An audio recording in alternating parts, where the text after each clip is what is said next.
हमारा तो सोच सोच के दिल ही बैठा जा रहा है। पूरी रात नहीं आई वो।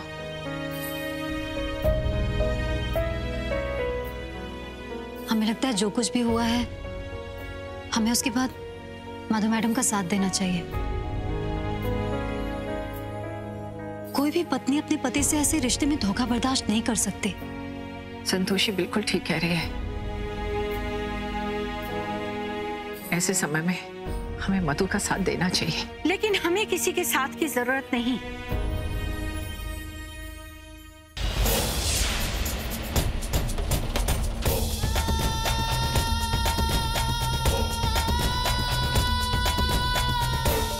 क्योंकि हमारा सहारा हमारे साथ आया है।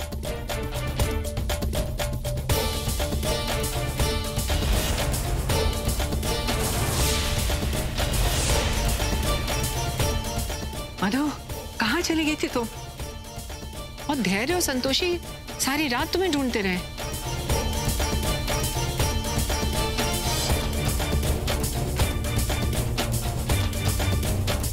और इसे क्यों लेके आई हो तुम? कुछ कहा आपने? बेटा तुम इनकी बातों पर बिल्कुल ध्यान मत दो।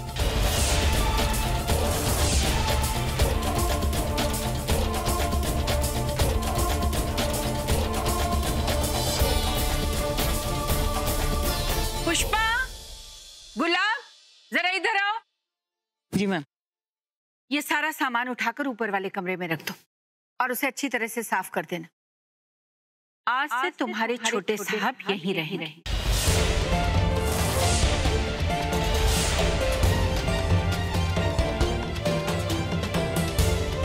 अरे ऐसे क्या देख रहे हो? अब से ये तुम्हारे छोटे साहब हैं।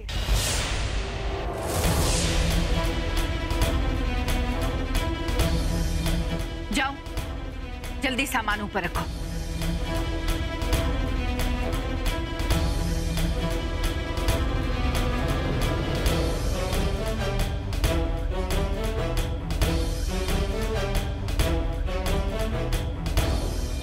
बेटा तुम थक गए होगे।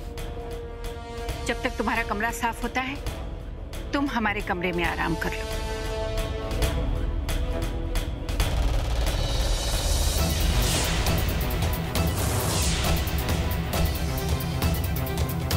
आ जाओ।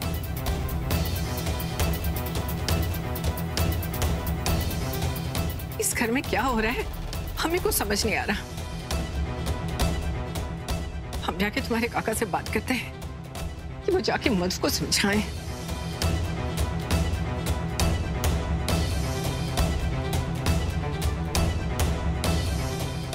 अभी अंकुर मधु मैडम के साथ कौन सा नया खेल खेल रहे हैं? अगर तुम माफ कर दोगी तो हम एक नई शुरुआत करेंगे और वादा करते हैं तुमसे फिर कभी कोई तकलीफ नहीं देंगे।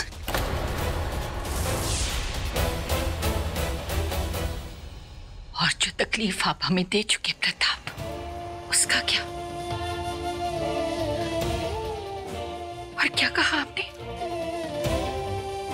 कि अंकुर कमीना है, लेकिन उसे दुनिया में लाने वाले तो आप हैं प्रताप। आपके अतीत की काली छाया हमारे वर्तमान में खड़ी हो गई। खुद की काली छाया से कैसे बचेंगे आप?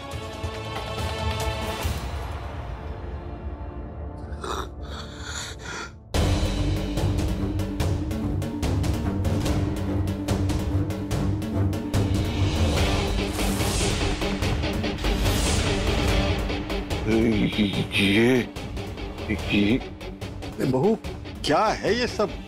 हमारी तो कुछ समझ में नहीं आ रहा। आपके बेटे ने जो गलती की है उसे ठीक करने की कोशिश कर रहे हैं हम। इन्होंने जो पाप किया है उसका भुगतान तो हमें ही करना पड़ेगा ना। अंकुर जी को स्वीकार कैसे कर लिया? हमें कुछ समझ में ही नहीं आ रहा। संतोषी तुम टेंशन मत लो प्लीज। और वैसे भी दूसरों के मामले में हमें नहीं पड़ना है। अरे वैसे फंस के देख चुके हैं ना, क्या फायदा? अपने काम पे ध्यान दो प्लीज। और मुझे भी देखना है कि मेरे बिजनेस में क्या हो रहा है। मैंने अपने बिजनेस पे ज्यादा ध्यान नहीं दिया इतने दिनों में। हाँ लेकिन नहीं, मुझे और कोई डिस्कशन नहीं चाहिए, प्लीज इनके मामले से दूर ही रहो। उनको जो करना वो करेंगे, समझी? अरे बहू ये पापा प्लीज चले जाइए यहाँ से। अंकुर बहुत थक चुका है, वो आराम करना चाहता है। हम आपसे बाद में बात करेंगे। जाइए प्लीज। क्या?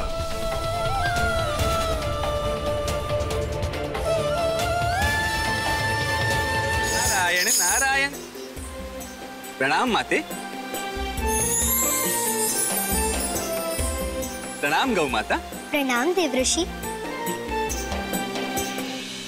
माते, आपकी बक संतोषी के घर पे जो षड्यंत्र रचा जा रहा है, प्रतीत होता है उसका कारण भूतकाल में देवलोक से उत्पन्न कोई नकारात्मक शक्तियां हैं माते, नकारात्मक शक्तियां। अर्थात आप कहना चाहते हैं कि नकारात्मक शक्तियों का वर्चस्व इतना प्रभावशाली है कि देवलोक से नष्ट होने के पश्चात भी वो धरती लोक से समाप्त नहीं होती। नारायण नारायण। हाँ गौ माते, हमें अनुभूति तो कुछ ऐसे ही हो रही है। मात्र अनुभूति के आधार पर हम ऐसा नहीं कह सकते देवऋषि। नारायण नारायण। सत्य कहा आपने माते, सत्य कहा। क्यों ना हम इस पूर्ण विषय पे अन्वेषण करें? जैसा आप उचित समझे देवऋषि। चाचा जी, आप साक्षात पधारे हैं। माँ ने जो कहा समझ में नहीं आया क्या? समझाओ। अरे साथ में चाची भी आई है। क्या बात, वैसे आपको देख के तो प्रणाम करने का मन करता है। अरे आप इतनी महान जो हैं, महान। समझ में नहीं आया? अरे आप ऐसे पति को झेल रही हैं जो अपना प्लान सक्सेसफुल करने के लिए अपनी बीवी की इज्जत दांव पे लगा सकता है। तो ऐसे में आप महान ही हुई ना।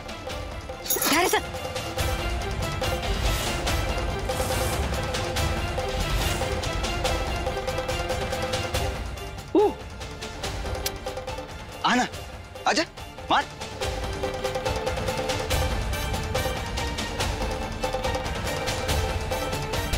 अपने पति का साथ देना या उनकी मदद करने से पति की इज्जत कम नहीं हो जाती अंकुर जी। यहाँ सबके सब लोग लालची हैं। पैसों के लालच में कुछ भी करने के लिए तैयार है। देखो, तुम्हारी बीवी को देखो, कैसे पैसों के लालच में वो तुम्हें भूल गई। I just can't believe this. Guddu, मैं तुम्हें कभी नहीं भूलूंगी। मैं तुम्हें दिल से पसंद करती हूँ। खामखा हमारे मैनेजर के सामने हमारी इंसल्ट करवा दी।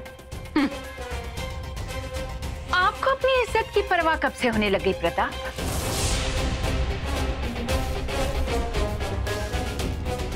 अच्छा बताओ क्या बात?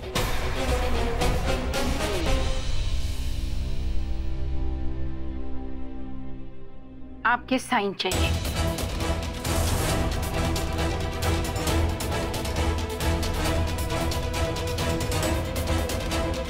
घबराइए मत, ये डाइवोर्स के पेपर्स नहीं है और ना ही हम जिंदगी में आपको कभी डाइवोर्स देने वाले हैं। बस इन पर साइन करने के बाद आपका जो कुछ भी है वो सब हमारा हो जाएगा। साइन कीजिए।